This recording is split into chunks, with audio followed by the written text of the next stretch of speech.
Quand on dit, par exemple, le mot « quétaine », on l'explique parfois pour dire que c'est un anglicisme. Puis on donne d'autres explications, mais qui donnent pas là, le bon sens là, de l'origine de ce mot-là. Allons-y avec des exemples. Quétaine ou pas la musique de Noël?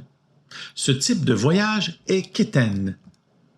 Ce type de voyage, quétaine, séduit les Gen Z. Et voici pourquoi. Ce pantalon quétaine est désormais adopté par les plus cool. Julie Le Breton rejoint Martin Matt dans une publicité de Maxi un peu quétaine pour célébrer le temps des fêtes. Ce film quétaine sera parfait pour les jours gris de l'automne. Ce qu'on voit dans le sens de quétaine dans tous ces exemples-là, c'est le sens de bas de gamme, le sens de quelque chose qui n'est pas sophistiqué, pas de grande valeur.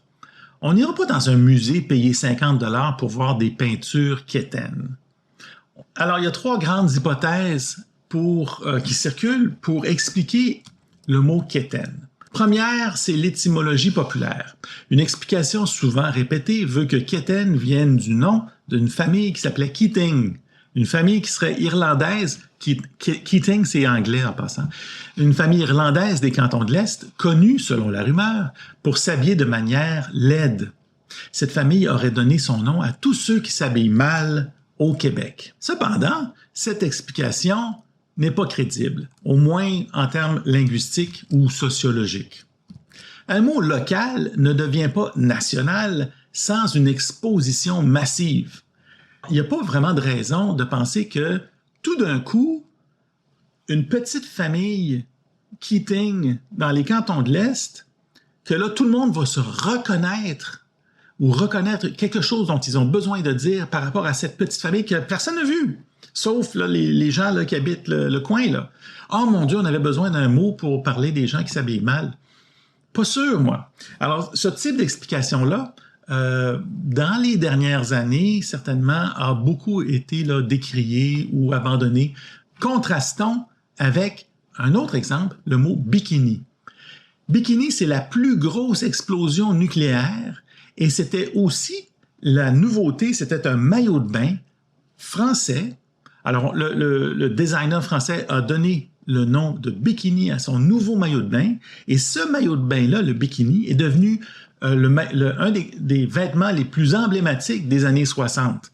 Alors, imaginez, pour que un mot comme bikini rentre dans le vocabulaire, il a fallu la plus grosse explosion nucléaire jusque-là, qui a vraiment frappé les esprits, et un vêtement parmi les plus emblématiques des années 60. On pourrait penser à la coupe Longueuil, par exemple. Alors, tout le monde connaissait ça, la coupe Longueuil, pas parce qu'ils étaient nécessairement allés à Longueuil, mais parce que tout le monde avait la coupe. Alors, c'était le nom pour cette coupe de cheveux que tout le monde reconnaissait.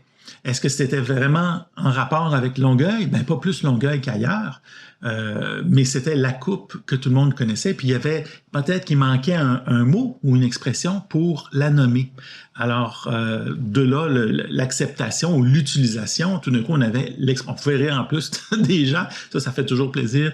Les gens sont toujours très méchants, là. On aime ça rire des autres. Alors là, on décide de rire des gens de Longueuil. Alors, est-ce que c'est la même chose pour quétaine? Ben, le problème avec quétaine, dans la manière de s'habiller, il aurait fallu que ce soit quelque chose de vraiment national là, qui touche là, des millions de personnes. Alors, c'est peu probable. Une autre piste, c'est que le mot quétaine viendrait de quêter. C'était des habillements qui faisaient en sorte qui étaient laids et peut-être de mauvaise qualité. Donc, c'était porté par des gens qui étaient des quêteux, qui quêtaient de l'argent. Donc, le mot quétaine. Ouais. Comment est-ce qu'on est passé de quêteux à quétaine? C'est pas particulièrement clair. Mais on est proche, parce que c'est vrai que quêter et quétaine, on dirait qu'on a une partie du mot là, qui est la même. Alors oui, pour la solution, le mot quétaine, ça vient d'un autre mot qui est de la même famille que quêteux ou quêter, c'est le mot kétine.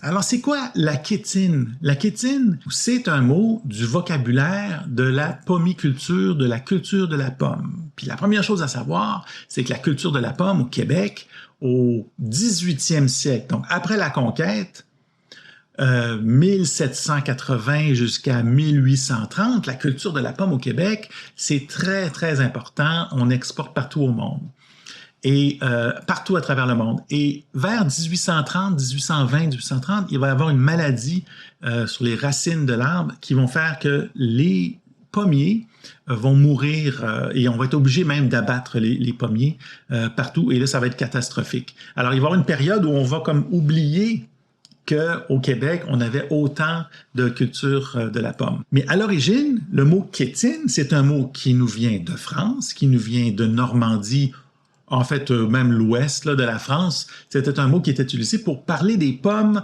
de mauvaise qualité, les pommes qu'on jetait. Les pommes, ou non pas qu'on jetait, mais qu'on utilisait pour d'autres choses. La kétine, c'est une pomme de mauvaise qualité tombée trop tôt de l'arbre, qu'on appelle aujourd'hui généralement une pomme à chevreuil. Jadis, on la donnait au curé pour la dîme, c'est-à-dire pour payer les impôts. Au curé, on donnait donc, l'impôt, on le payait en nature, on ne donnait pas nécessairement de l'argent. Alors, ces pommes-là étaient utilisées, donc, après ça, pour faire de l'alcool. Mais c'était pas les belles pommes qu'on se gardait pour le marché. Pour le marché, pour les vendre, pour avoir un bon prix, ça, ces belles pommes-là, on allait les porter au marché. Mais les kétines, on s'en débarrassait. Et par extension, donc le mot kétine, c'était pour désigner quelque chose ou quelqu'un de moindre qualité, de peu de valeur, sans élégance. Par extension, donc, ça nous a donné le mot kéten, qu'on utilise pour parler.